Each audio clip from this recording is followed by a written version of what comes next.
এসো ইলম শিখি, এসো ইলম শিখি, এসো ইলম শিখি, এসো ইলম শিখি। আলহামদুলিল্লাহি রাব্বিল আলামিন ওয়াসসালাতু ওয়াসসালামু আলা সাইয়্যিদিল মুরসালিন। আম্মা বা'দু ফাআউযু বিল্লাহি মিনাশ শাইতানির রাজীম। বিসমিল্লাহির রহমানির রহিম। আসসালাতু ওয়াসসালামু আলাইকা ইয়া রাসূলাল্লাহ ওয়া আলা আলিকা ওয়া আসহাবিকা ইয়া হাবিবাল্লাহ। আসসালাতু ওয়াসসালামু আলাইকা ইয়া নবিয়াল্লাহ ওয়া আলা আলিকা ওয়া আসহাবিকা ইয়া নূরাল্লাহ। মাদানী চ্যানেলের দর্শক, অনুষ্ঠান আকীদা ও মতাদর্শে আপনাদেরকে শুভেচ্ছা জানাচ্ছি, স্বাগতম জানাচ্ছি। আল্লাহ রাব্বুল আলামিন আমাদের সকলকে যথার্থ আকীদার উপরে দৃঢ়তা দান করুন আর আকীদা ও বোঝার জন্য তৌফিক দান করুন। আমাদের প্রিয় নবী সাল্লাল্লাহু আলাইহি ওয়া আলিহি ওয়াসাল্লামের যাতে আকদাসের উপরে দরুদ ও সালাম পাঠ করার অসংখ্য ফজিলত রয়েছে। এক রিওয়ায়াতে বলা হয়েছে, যেই ব্যক্তি আমার উপরে একবার দরুদ পাঠ করেন, আল্লাহ তার উপর 10টি রহমত নাজিল করেন, তার জন্য 10টি দরজা উন্মুক্ত করেন, তার নামায় আমলের মধ্যে 10টি নেকি লিপিবদ্ধ করেন এবং 10টি গুনাহ তার ক্ষমা করে দেন। সুবহানাল্লাহ। আল্লাহ পাক অধিক হারে দরুদ সালাম পড়ার আমাকে আপনাকে সৌভাগ্য দান করুন। সাল্লু আলাল হাবিব সাল্লাল্লাহু তাআলা আলা মুহাম্মদ সাল্লাল্লাহু আলাইহি ওয়া আলিহি ওয়াসাল্লাম। দর্শকবৃন্দ, আজকের এই প্রোগ্রামের মধ্যে আমরা আল্লাহ রাব্বুল আলামিনের জাতের ব্যাপারে একজন মুসলমানের কি কি আকীদা হওয়া দরকার আর কোন বিষয়গুলো থেকে সে নিজেকে বাঁচাতে হবে, কেননা অনেক সময় ব্যক্তি আপন মুখ দ্বারা এমন বাক্য প্রয়োগ করে থাকে, কিছু অভিযোগমূলক বাক্য কিংবা মাআযাল্লাহ আল্লাহ রাব্বুল আলামিনের জাতের উপরে আপত্তি আসবে এমন শব্দ সে তার মুখ দ্বারা বলে ফেলে, আর এইভাবে সে কুফরির মধ্যে অন্তর্ভুক্ত হয়ে যায়। ঈমান আনয়ন করার পরে আর ঈমানদারদের জন্য কুরআনে পাকে যেটা বলা হয়েছে, ইয়া আইয়ুহাল্লাযীনা আমানু আমিনু, হে ঈমানদারেরা ঈমান আনো। এখানে যে দ্বিতীয় আমিনু বলা হয়েছে, এখানে ঈমান আনার অর্থ হচ্ছে ঈমানের উপর তোমরা দৃঢ় হয়ে থাকো। এই ঈমানের উপর দৃঢ়তা অর্থাৎ ঈমান রয়েছে, এখন তার উপর মুস্তাকিম থাকো, ইস্তিকামতের সাথে থাকো। ইন্নাল্লাযীনা ক্বালু রব্বুনাল্লাহ সুম্মা ইসতাকামু তাতানাজ্জালু আলাইহিমুল মালায়েকা, নিঃসন্দেহে সেই লোকেরা যারা বলেন যে আমাদের রব আল্লাহ, অতঃপর এর উপরে দৃঢ়তার সাথে থাকেন, মুস্তাকিম থাকেন, ইস্তিকামত এর সাথে থাকেন। তাতানাজ্জালু আলাইহিমুল মালায়েকা আল্লা তাখাফু ওয়া লা তাহজানু ওয়া আবশিরু বিল জান্নাতিল্লাতী কুনতুম তুআদুন। অতঃপর দৃঢ়তা তারা এইভাবে অবলম্বন করেছে যে অতঃপর ফেরেশতা নাজিল হয়ে যায়, তাদের কাছে ফেরেশতা আসে আর তাদেরকে সুসংবাদ দান করে যে তোমাদের না কোনো ভয় আছে, না কোনো চিন্তিত হওয়ার দরকার রয়েছে, আর তোমাদের সেই জান্নাতের সুসংবাদ যার ব্যাপারে তোমাদের সাথে ওয়াদা করা হয়েছে। নাহনু আউলিয়াউকুম ফিল হায়াতিদ দুনিয়া ওয়া ফিল আখিরাহ, আমি দুনিয়াতেও তোমাদের সাথে রয়েছি, আখিরাতেও তোমাদের সাথে। ওয়ালাকুম ফিহা মা তাশতাহি আনফুসুকুম ওয়ালাকুম ফিহা মা তাদউন, তোমাদের জন্য জান্নাতে যা কিছু তোমরা চাও সেটা তোমাদের জন্য, আর যা কিছু রবের পক্ষ থেকে, আল্লাহর পক্ষ থেকে তোমাদের জন্য ওয়াদা ছিল তাও তোমাদের জন্য। নুজুলাম মিন গফুরির রহিম, আর এটা গফুরুর রহিমের পক্ষ থেকে, আল্লাহ পাকের পক্ষ থেকে মেহমান আপ্যায়ন। তো আল্লাহ এমন লোকেদেরকে যারা ঈমানের উপরে ইস্তিকামতের সাথে ছিলেন, কেননা দুনিয়া থেকে ঈমান নিয়ে যাওয়া, কবরে ঈমানের সাথে পৌঁছানো, এটাই কামিয়াবির দলিল হয়ে যায়। সাফল্য এবং সফলতার যে দলিল সেটা ঈমান, আর প্রকৃতপক্ষে যে ঈমান নিয়ে দুনিয়া থেকে চলে গেছেন তিনি সফল কাম। তো আল্লাহ রাব্বুল আলামিন ওনার জাতের ব্যাপারে একজন মুসলমানের কি আকীদা হওয়া উচিত এ সম্পর্কেও জ্ঞান হওয়া উচিত, আর কোন কোন এমন বাক্য রয়েছে প্রতিদিনকার যেগুলো ব্যবহার করা হয়ে থাকে, অনেক সময় আপন অজ্ঞতার কারণে মানুষ এগুলো বলে থাকে, সে সমস্ত বিষয় থেকে নিজেকে বাঁচাতে হবে, আর সে বাক্যগুলো প্রয়োগের ক্ষেত্রে নিজেকে বাধা দিতে হবে। এটা অনেক গুরুত্বপূর্ণ, এমন যেন না হয় এই বাক্যগুলো বলার কারণে ব্যক্তি কুফরির মধ্যে যেন পড়ে না যায়। কেননা মানুষের একটি স্বভাব রয়েছে, যতক্ষণ পর্যন্ত মানুষ এটাকে সচরাচর মনে করেন তো সে অনেক খুশি থাকে, আর আল্লাহর প্রতি অনেক খুশি থাকেন যে আল্লাহ পাক অনেক দয়া করেছেন। কিন্তু যখনই রব তাআলার পক্ষ থেকে তার কাছে কোনো পরীক্ষা চলে আসে তখন মুখে যায় আসে নিজের মতো বলতে শুরু করে দেয়। আর এমনও হয় যে মাযাল্লাহ আল্লাহ পাকের ব্যাপারও মন্দ বলে ফেলে। মূলত কোরআনে মাজিদ ফুরকানে হামিদের মধ্যে সূরা ফজরের মধ্যে আল্লাহ পাক কি ইরশাদ করছেন, ফাআম্মাল ইনসানু ইযা মাবতালাহু রাব্বুহু ফাআকরামাহু ওয়া না'আমাহু ফায়াকুলু রাব্বি আকরামান। তরজমা, তো সর্বোপরি যখন মানুষকে তার রব পরীক্ষায় ফেলে যে তাকে ইজ্জত এবং নিয়ামত দেওয়ার জন্য, তো সে বলে তাকে আমার রব আমাকে সম্মানিত করেছেন। ফায়াকুলু রাব্বি আকরামান, আমার রব আমাকে সম্মানিত করেছেন। ওয়া আম্মা ইযা মাবতালাহু ফাকাদারা আলাইহি রিজকাহু ফায়াকুলু রাব্বি আহানান। আর অতঃপর যখন আল্লাহ বান্দাকে এইভাবে পরীক্ষা করেন যে তার রিজিক তার উপর সংকীর্ণ করে দেন, তো বলে যে আমার রব আমাকে অসম্মানিত করেছেন, আমার রব আমাকে অসম্মান করেছেন। এটা সাধারণভাবে মানুষ এইভাবে আলোচনা করতে থাকে, এটা তার মস্তিষ্কের মধ্যে সে চিন্তা করে। আর এই উভয় ধরনের এটা আল্লাহ পাক নিজেই কুরআনে পাক এটা বর্ণনা করেছেন। তো রব তাবারক ওয়া তাআলা ওনার ব্যাপারে উত্তম ধারণা এটা আমাদের সকলের উপর আবশ্যিক। আল্লাহর প্রতি মন্দ ধারণা করা এটা নাজায়েজ কাজ, আল্লাহর প্রতি কুধারণা। অতঃপর রব তাবারক ওয়া তাআলার রাতের প্রতি আপত্তি উত্থাপন করা এটাই সেই বিষয় যেটা মানুষকে কুফরির মধ্যে ঢেলে দেয়, কুফরিতে লিপ্ত করে। তো যখন পরীক্ষা করা হবে শুকরিয়া আদায় করুন। আল্লাহর শুকরিয়া আদায় করলে রব আপন নিয়ামতসমূহ বাড়িয়ে দিবেন। আর যদি আল্লাহ পরীক্ষা করেন তো সবর করবেন। ফাইন্না মাআল উসরি ইউসরা, ইন্না মাআল উসরি ইউসরা।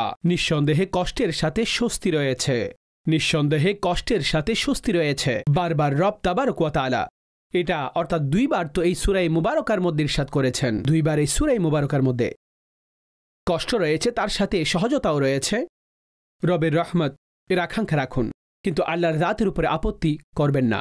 আর অনেক সময় এমন পরীক্ষার মধ্যে পতিত হয়ে মানুষ আপন মুখ দ্বারা কুফরি বাক্য উল্লেখ করে বলে ফেলে, বের হয়ে যায়, যদি আল্লাহ থাকতেন তাহলে আমাদের সাথে এমন হতো না। মাদাল্লাহ সুম্মা মাদাল্লাহ। যদি আল্লাহ হতো দ্বারা উদ্দেশ্য কি? আপনি আল্লাহর ওয়াজুদকে অস্বীকার করছেন। কেউ বলেন যে আল্লাহ থাকলে আমাদের দোয়া অবশ্যই কবুল হতো, আমাদের দোয়াসমূহ শোনা হতো। অর্থাৎ এই যে বাক্য রয়েছে যদি আল্লাহ হতো, অর্থাৎ মাদাল্লাহ, সে মূলত আল্লাহর ওয়াজুদকে অস্বীকার করছে। আল্লাহ রাব্বুল আলামিনের ওয়াজুদকে অস্বীকার করা কুফরি। এমন ব্যক্তি ইসলামের সীমানা থেকে বের হয়ে যাবে যে রব তাআলার হওয়ার অর্থাৎ ওয়াজুদকে অস্বীকার করে ফেলে। অর্থাৎ তার আকীদা এক ধরনের তেমন হয়ে গেছে সেই লোকেদের মতো যারা বলে যে আল্লাহ নেই, আল্লাহর কোনো ওয়াজুদই নেই। মাযাল্লাহ সুম্মা মাযাল্লাহ। এই বাক্যই এমন যে যেটা মানুষকে কুফরির মধ্যে লিপ্ত করে। তো এই জন্য যদি থাকতো এমনটা নয় আমার ভাই, আপনি এমন কাজ করুন যাতে আল্লাহ আপনার দোয়া কবুল করেন। আর আল্লাহ দুনিয়ার মধ্যে দোয়া কবুল না করা তার অর্থ এটা নয় যে ব্যক্তি তার মনে যা আসবে তা বলা শুরু করে দিবে। রব তাআলা সেই দোয়াসমূহের কারণে সেই দোয়া কবুল করছেন না, কিন্তু তার অন্য কোনো বাধা দূর করে দিচ্ছেন। আর যদি কেউ দুনিয়াতে দোয়ার পরও তার সেই নিয়ামত তিনি প্রাপ্ত হননি, কিন্তু সেই দোয়ার কারণে আখিরাতে তিনি সওয়াবের ধনভাণ্ডার পেয়ে যাবেন। সেই দোয়াসমূহ যা দুনিয়াতে কবুল হয়নি, ইনসান আখিরাতে দেখলে তো বলবে হায় যদি কোনো দোয়াই কবুল না হতো, আখিরাতের এই পুরস্কার প্রাপ্ত হতাম। তো আল্লাহ রাব্বুল আলামিনের জন্য দুষ্ট্রুটি, কমতি, মানা জানা এবং প্রমাণ করা এটা কুফরি। তো এই ধরনের কোনো বাক্য, এমন শব্দ মুখ দিয়ে বের হতে পারবে না যেটা রব্বুল আলামিনের দুষ্ট্রুটি কিংবা কমতি প্রমাণ করে। তো এই ধরনের কোনো বাক্য কিংবা শব্দ কোনো অবস্থায় বের হওয়া উচিত নয়। আফসোসের সাথে বলতে হয় আজ এই ফিল্মের কারণে, বিভিন্ন ড্রামায়ের কারণে কিংবা সোশ্যাল মিডিয়ার ভুল ব্যাখ্যার কারণে প্রত্যেকেই যা ইচ্ছা দেখতে শুরু করে দিয়েছে। আর প্রকাশ থাকে যে অনেক এমন ড্রামা কিংবা ফিল্ম যেটা তৈরিকারী, প্রস্তুতকারী তারা আসলে মৌলিকভাবে তারা অমুসলিম। তারা মুসলমানদের বাচ্চাদের মধ্যে, মুসলমানদের নারীদের মধ্যে, পুরুষের মধ্যে, তাদের মধ্যে তারা যেই সমস্ত বিষয় দেখতে অভ্যস্ত তাদের মুখেও সেই ধরনের বাক্য চলে আসে। তো নিজেও এই বিষয়গুলো থেকে বাঁচতে হবে, নিজের বাচ্চাদেরকেও নিজের সন্তানদেরকেও বাঁচাতে হবে। অতঃপর আমরা আকীদার ব্যাপারে শুনব। আল্লাহ রাব্বুল আলামিন শরীর থেকে পাক, অর্থাৎ রব তাবারক ওয়া তাআলা তিনি যেইভাবে একজন ব্যক্তির অস্তিত্ব, শরীর রয়েছে, এখন তাতে হাত রয়েছে, তাতে চোখ রয়েছে, কানও রয়েছে, আর মুখও রয়েছে, এই সব কিছুই, তো আমরা এই সমস্ত অঙ্গ প্রত্যঙ্গের মুখাপেক্ষী। রব তাবারক ওয়া তাআলা অঙ্গ প্রত্যঙ্গের মুখাপেক্ষী নন, আর তিনি শরীর থেকে পাক। তিনি শরীর এবং শারীরিক বিষয় যা কিছু অপরিহার্য সেগুলো থেকে পাক। রব তাবারক ওয়া তাআলা অবলোকন করেন। ইন্নাল্লাহা বাসীরুম বিল ইবাদ আর সামিউন বাসীরুন, কুরআনে কত সংখ্যক জায়গায় বলেছেন আল্লাহ শোনেন, আল্লাহ দেখেন। কিন্তু আল্লাহ রাব্বুল আলামিন তিনি দেখা এবং শোনার ক্ষেত্রে কান এবং চোখের মুখাপেক্ষী নন, তিনি এগুলো থেকে পাক। রব তাআলা এসব থেকে পাক। আর কেননা এগুলো অঙ্গ প্রত্যঙ্গ, তো আল্লাহ এই সমস্ত বিষয় থেকে পাক। তিনি শুনে থাকেন কিন্তু কান থেকে পাক, তিনি দেখেন কিন্তু চোখ থেকে পাক। তো এই জন্য রব তাবারক ওয়া তাআলা ওনার ব্যাপারে যদি কেউ শরীর কিংবা শারীরিক বিষয় প্রমাণ করে কিংবা রবের শারীরিক বিষয়ে মানেন মাআযাল্লাহ, তো এটাও কুফরি। অনেক আয়াতে মুবারকা কিংবা হাদিসে তৈয়বা যার মধ্যে এই ধরনের কিছু বাক্য রয়েছে যে যাতে প্রকাশ্যে ব্যক্তি এই ধরনের মফহুম বের করে, যেমন ইয়াদুল্লাহি ফাওকা আইদিহিম, তাদের হাতের উপরে আল্লাহর হাত। ইয়াদুন শব্দের অর্থ হাত, তো এইখানে উদ্দেশ্য সেই হাত নয়, দস্তে কুদরত।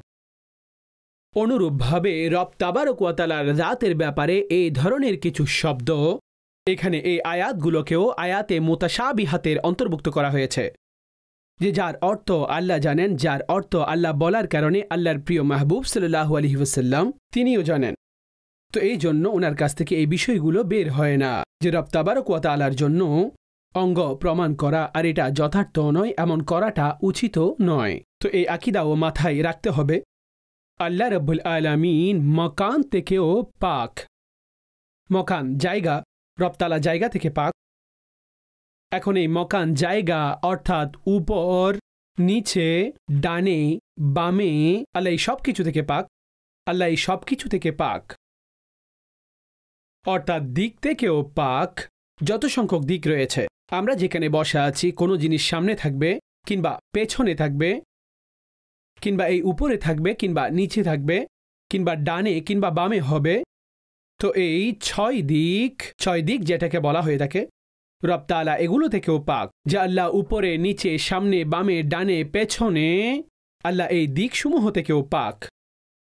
স্থান থেকেও পাক, যে রব তাবারক ওয়া তাআলাকে এটা বলা যে আল্লাহ আসমানে থাকেন কিংবা আসমানে আল্লাহর কোনো ঘর রয়েছে, এটাও কুফরি আকীদা। এই জন্য অসংখ্য জবানের মধ্যে একটি বাক্য জায়গার বিষয়ে যে আল্লাহ সব জায়গায় মজুদ রয়েছেন, এই বাক্য সাধারণভাবে সবাই বলে থাকে, এটা বলা উচিত নয়। কেননা জায়গা এটা আল্লাহর জন্য স্থান প্রমাণিত হচ্ছে আল্লাহ আপন ইলমের বিবেচনায়, আপন কুদরত দ্বারা সবকিছুকে বেষ্টন করে রেখেছেন, আবৃত করে রেখেছেন। কোনো জায়গা এমন নেই যে যা আল্লাহর ইলমের মধ্যে নেই, আল্লাহর কুদরতের মধ্যে নেই। এই সব কিছুই, অর্থাৎ এটা সাধারণ ক্ষেত্রে মানুষকে কেন বলা হয়ে থাকে, এটা এই জন্য বলা হয় যে বোঝানোর জন্য আল্লাহ দেখছেন, একেবারে ঠিক আছে। আলাম ইয়ালাম বিআন্নাল্লাহা ইয়ারা, তারা কি জানেন আল্লাহ দেখেন। এখন এই যে বলা যে রব তাবারক ওয়া তাআলার জন্য জায়গা নির্ধারণ, যে আল্লাহ সব জায়গায় মজুদ রয়েছেন, তো এটার উদ্দেশ্য আল্লাহর জন্য মকান নির্ধারণ করা। তো রব তাআলা মকান থেকেও পাক, এই আকীদা বোঝা উচিত। এটা সেই বাক্য যেটা আমাদের বাচ্চাদের মুখের মধ্যে থাকে, আর মানুষও সম্ভবত এটা সাধারণভাবে এটা যথার্থ মনে করে, খারাপ কেউ মনে করে না। তো এই জন্য এটা বাচ্চাদেরকে শিখাবেন না, বরং বাচ্চাদেরকে এটা শিখান আল্লাহ পাক, সব কিছু জানেন, আল্লাহ জ্ঞান রাখেন, আল্লাহ দেখেন। এই ধরনের বাক্য আপনি তাদেরকে শিখান। বাচ্চা এই বয়সে পৌঁছালে তাকে আল্লাহ বলা শিখিয়ে দিন। রবের সেই তসবিহ, রবের নাম নেওয়া যেন সে শিখে যায়, কিন্তু এমন শব্দ শেখাবেন না যে যা বাচ্চার অন্তরের মধ্যে গেঁথে যায় আর সে শব্দ কুফরি শব্দ হবে। তো এই জন্য দিক হোক, অর্থাৎ দিক যদি আল্লাহর জন্য কেউ নির্ধারণ করে, কিংবা জায়গা অর্থাৎ মকান যদি আল্লাহর জন্য কেউ প্রমাণ করতে চায়, এই উভয় বিষয় কুফরি বলা হয়েছে। আর এটাও অনেক সময় আল্লাহ রাব্বুল আলামিনের ব্যাপারে বাচ্চা যদি কেউ জিজ্ঞেস করে, এই ব্যাপারে কিছু লোকেরা ইশারা করে থাকেন, ইশারা করেন, কেউ দেখেন এটা এক ধরনের, অর্থাৎ আপনি এটা মাদাল্লাহ এটা বলতে চাচ্ছেন যে আল্লাহ আসমানের মধ্যে রয়েছে, আল্লাহ উপরে। যদি এটাই চিন্তা হয় কিংবা আকীদা হয় তাহলে এটা তো কুফরি। কেননা রব তাবারক ওয়া তাআলা তিনি আসমানও তো একটি মকান, একটি জায়গা, আল্লাহ এটা থেকেও পাক। এজন্য আমাদের উলামাগণ লিখেছেন এভাবে যে মুখের মধ্যে থাকে যে উপরওয়ালা উপরওয়ালা, এটা মানুষ বলে উপরে খুদা, নিচে তুমি রয়েছ। তো আল্লাহর জন্য এটা যে বলা যে উপরওয়ালা, এটাও মকান আপনি নির্ধারণ করছেন রব তাআলার জন্য। আর এই বিবেচনায় এটাকেও কুফরি বলা হয়েছে। তো এই জন্য এমন অনেক বাক্য রয়েছে আমার ভাইয়েরা, যেটা মানুষের মুখে চলে আসে। এমন অনেক বাক্য আল্লাহ রাব্বুল আলামিনের জন্য জায়গা এবং অবস্থান পাক হওয়ার ব্যাপারে অসংখ্য দলিল রয়েছে। এই ব্যাপারে যে রব তাআলা এই জায়গা, এই দিক, এই মকান, এই সব কিছু থেকে আল্লাহ পাক, অনেক দলিল রয়েছে। আমি একটি উদাহরণ আপনাদেরকে বলছি যে একেবারে সকলের মস্তিষ্কে ভালোভাবে সবাই বুঝতে পারবে। দেখুন, রব তাবারক ওয়া তাআলা কদিম। কদিম শব্দের অর্থ সব সময় ছিলেন, সব সময় ছিলেন, সব সময় আছেন, সব সময় থাকবেন। তিনি তখন থেকে রয়েছেন যখন, এখন, যখন, কখন কিছুই ছিল না। এদিকে সেদিকে, ডানে বামে, উপর নিচে এগুলো কিছুই ছিল না। রব তাআলা তখনও ছিলেন। আল্লাহ পাক এবং ওনার গুণাবলী এগুলো কদিম, অর্থাৎ সব সময় ছিলেন, সব সময় আছেন। তিনি ছাড়া যা কিছু রয়েছে সব কিছু ধ্বংসশীল, অর্থাৎ হাদিস হচ্ছে কদিমের বিপরীত, অর্থাৎ সেই বস্তু যা না থাকা থেকে ওয়াজুদের মধ্যে এসেছে। এটাকে সহজভাবে আপনারা বুঝুন যে যেটা পূর্বে ছিল না কিন্তু পরবর্তীতে মজুদ হয়েছে, যেটা পূর্বে ছিল না কিন্তু পরবর্তীতে হয়েছে। এখন রব তাবারক ওয়া তাআলার জাত, তিনি তো কদিম অর্থাৎ সব সময় ছিলেন।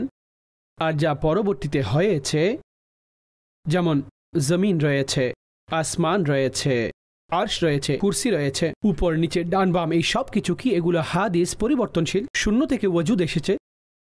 এখন যদি এটা বলা হয় যে আল্লাহ পাক উপরে রয়েছেন, কিংবা আসমানের মধ্যে রয়েছেন, কিংবা আরশে রয়েছেন, কিংবা সব জায়গায় রয়েছেন, তো আসমান আরশ বরং সমস্ত জায়গাকে কদিম মানতে হবে। অর্থাৎ যখন থেকে আল্লাহ, তখন থেকে এই জায়গাগুলো রয়েছে। মূলত এগুলো সবসময় ছিল না। আল্লাহ জমিন বানিয়েছেন, আসমান বানিয়েছেন, আরশ, কুরসি এগুলো সব কিছুই বানিয়েছেন। তো কারো আকীদা তো মাযাল্লাহ এমনটা হবে না। অর্থাৎ আল্লাহ যখন এই বিষয়গুলো ছিল না, সেই সময় এগুলোর মুহতাজ ছিল, এই জন্য আল্লাহ এগুলোকে বানিয়েছেন। তো এটা শুধু বলার জন্য একটি উদাহরণ। তো এই আরশ, কুরসি, আসমান, জমিন এগুলো সব কিছু পরবর্তীতে তৈরি করা হয়েছে। উপর নিচে ডানে বামে এগুলো সব কিছুই পরে। এটা তো আমরা আমাদের বিবেচনায় বলি যে কারণ আমরা একটি স্থানের মধ্যে নির্ধারিত, যিনি যে জায়গায় হবেন স্থানের কারণে হবেন, তার জন্য এটা আসবে যে সে উপরে রয়েছে। কিছু জিনিস তার উপরে থাকবে, নিচে থাকবে, ডানে থাকবে, বামে থাকবে, কিছু তার আগে থাকবে, কিছু পরে থাকবে। এটা আমাদের জন্য যারা একটি স্থানের মধ্যে থাকি। রব তাআলা স্থান থেকে পাক, লা মকান, তিনি আল্লাহর জন্য কোনো মকান নেই, তিনি জায়গা থেকেও পাক, এই দিকসমূহ থেকে পাক, এই শরীর এবং শারীরিক বিষয়সমূহ আর শরীরের জন্য যা কিছু প্রয়োজন, রব তাআলা সবকিছু থেকে পাক, সবকিছু থেকে পাক। এগুলো সেই বিষয়সমূহ দর্শকবৃন্দ যেগুলো আমাদের জানা দরকার, বোঝা দরকার, যে অজ্ঞতার কারণে যেন কেউ এটা না বলে যে আমরা নিজেরাই এমন বিষয়ের সাথে যুক্ত আর নিজেরা এই সমস্ত বাক্য বলে থাকি, কিংবা নিজের বাচ্চাদেরকে আমরা এই বিষয়গুলো শেখাই। যদি আপনি টিচার হলে তো কখনো আপনি আপনার কাছে যারা অধ্যয়ন করে তাদেরকে এই ধরনের কথা আপনি বলবেন না। আমাদের কাজ হচ্ছে দিনের যেটা যথার্থ শিক্ষা আর যেটা যথার্থ আকীদা, সেটা নিজেই তার ইলম নিজেই অর্জন করা আর সেই ইলম বাকিদের কাছে পৌঁছে দেওয়া, যতটুকু আপনার পক্ষে সম্ভব আপনার সামর্থ্য অনুযায়ী। তো দর্শকবৃন্দ, এটাও আমাদেরকে খেয়াল রাখতে হবে যে এই ইলমও আমাদেরকে শিখতে হবে। এটা হচ্ছে রাতে বারি তাআলা, আল্লাহ পাকের রাতের ব্যাপারে কিছু কথা আমি আরজ করেছি। পরবর্তী প্রোগ্রামও ইনশাআল্লাহ আল্লাহ রাব্বুল আলামিনের রাতের ব্যাপারে আরও কিছু আকীদা, সেগুলো বর্ণনা করা হবে কোন বিষয়গুলো আল্লাহর জন্য মানতে হবে সেটা আমাদের জন্য আবশ্যিক, আর কোন বিষয়গুলো থেকে বাঁচতে হবে সেটা আমাদের উপর আবশ্যিক। আর এখানে আরেকটি কথা আরজ করব, এটা সাধারণ লোকের কাজ নয় যে কোনো শব্দকে কিংবা কোনো বাক্যকে নিজে নিজে বলতে থাকা আর কোনো বিষয়কে কুফরি বলে দেওয়া আর কোনো বিষয়কে অন্য কিছু বলা না। এই কাজ উলামায়ে ইসলামের, এই কাজ মুফতিয়ানে কিরামদের।